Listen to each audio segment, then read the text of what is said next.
আশা করি সবাই ভালো আছেন। আর এই মুহূর্তে আমি রয়েছি হচ্ছে আমাদের কৃষি জমিতে আর কি। তো এখানে আশেপাশে দেখতে পাচ্ছেন ভুট্টার ক্ষেত, লাউয়ের ক্ষেত। তো এইটা হচ্ছে আমি ঘাস করছিলাম আমার গরুকে খাওয়ানোর জন্য। বেশ খানিকটা লিবিয়া ঘাস যেটা বলা হয়।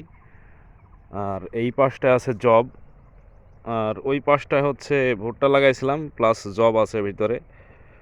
তো মানুষের মন মানসিকতাটা কতটা বিকৃত, কতটা নিচে নামতে পারে, মানে এইখানে এসে না দেখলে বুঝতাম না।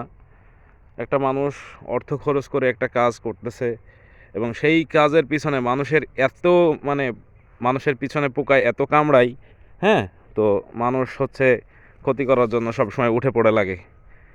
তো এই যে ঘাসটা, এই লিবিয়া ঘাসটা যারা করে বা যারা এই লিবিয়া ঘাসের চাষ করতেছে গরুকে খাওয়ানোর জন্য বা ছাগলকে খাওয়ানোর জন্য, তো তারা জানে যে কতটা খরচ হয় এটার পিছনে, কতটা কি করতে হয় না করতে হয়।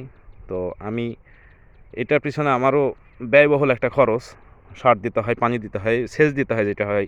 তো এই সেচটা কিন্তু অনেক তাড়াতাড়ি দিতে হয়, যেটার পিছনে অনেক টাকা খরচ হয়।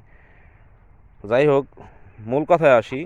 এই যে এইখানে যে নকিল যে কুশিটা দেখতে পাচ্ছেন, এই নকিল কুশিগুলো কিন্তু কাটা হয়েছিল। এটা আমি কাটিনি।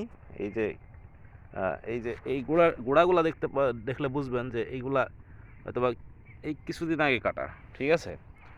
তো এটা আরও আরও আরও একটু দেখাই আমি।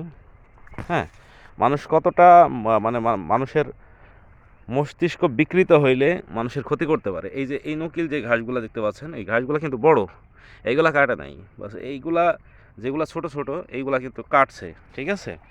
তো আমি কি করলাম, রাগ করে পরে এই যে যেগুলার কুশি ছাড়ছে আর কি, যেগুলা কুশি দেখা যাচ্ছে, এইগুলা আমি কাটছিলাম রাগ করে, মানুষের উপর রাগ করে, যে আমি কষ্ট করে ঘাস করতেছি, সেই ঘাসগুলা মানুষ কাটছে, এইভাবে কেটে নিয়ে যাচ্ছে, মানুষের ক্ষতি করতেছে। ঠিক আছে? তো আমি রাগ করে এইগুলা কাটছিলাম।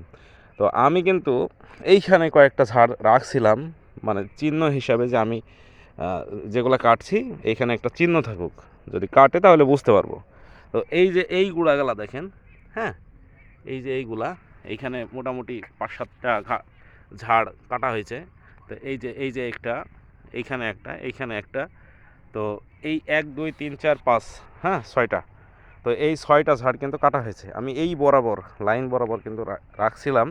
হ্যাঁ, তো আসলে আর আরও আছে, ওই যে এই ভিতরে ভিতরে আমি এক জায়গায় দেখলাম কাটা।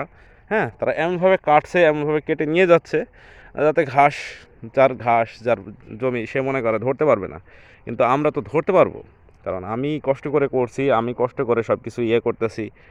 তো আমি ধরতে না পারলে কে ধরতে পারবে?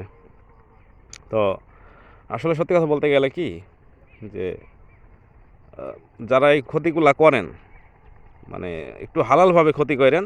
ঠিক আছে?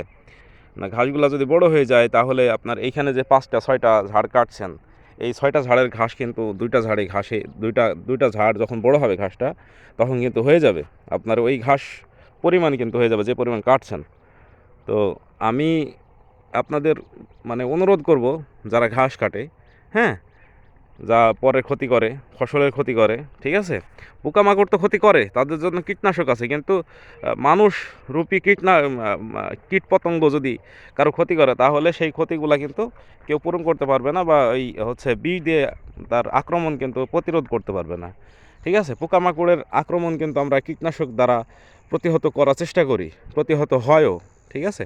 কিন্তু মানুষ যে ক্ষতিগুলা করে, এই দুই পায়ু হচ্ছে পোকামাকড়। তো এদের ক্ষতির থেকে আসলে বাঁচাটা কিভাবে যায়, মানে আমি জানি না। ঠিক আছে? তো যারা এই ঘাসের চাষ করেন বা ফসলের জমিতে কাজ করেন, তারা অবশ্যই জানেন কষ্টটা কোন জায়গায়। হ্যাঁ, এতটা কষ্ট লাগতেছে আমার, যে আমি কষ্ট করে জিনিসগুলা করলাম, অথচ এই জিনিসগুলো আমি খাওয়াতে পারছি না। আমি কিনে খাওয়াচ্ছি, যে আমার ঘাসটা তো বড় হয় নাই, আমি কিনে খাওয়াই। তো আমি কিনে খাওয়াইছি, আর মানুষ হচ্ছে আমার ভুঁয়ের থেকে ঘাস কেটে নিয়ে গিয়ে হচ্ছে তাদের গরু ছাগলকে মানুষ করতেছে। তো আল্লাহ এদের বিচার করবে, অবশ্যই বিচার করবে। কারণ হালাল একটা পশুকে হারাম জিনিস খাইয়ে তারা পয়সা ইনকাম করার চিন্তা ভাবনা করছে। তো আল্লাহ তাদের পয়সাতে হয়তো বা বরকত দান করবে, কিন্তু আখিরাতে বা মরার পরে তারা কি করবে, এটাই আমি ভাবছি। ঠিক আছে? তো সবাই ভালো থাকবেন, সুস্থ থাকবেন, আর হচ্ছে কমেন্টে জানিয়ে দেন যে কার কার ফসলের ক্ষেত থেকে এইভাবে ফসল চুরি হয় বা ঘাস চুরি হয়, বা যেই মানুষগুলা করে ওই মানুষগুলাকে একটু মেনশন করেন, ঠিক আছে? ওই মানুষগুলাকে একটু মেনশন করে যান, যাতে মানুষ দেখে এবং সতর্ক হয়।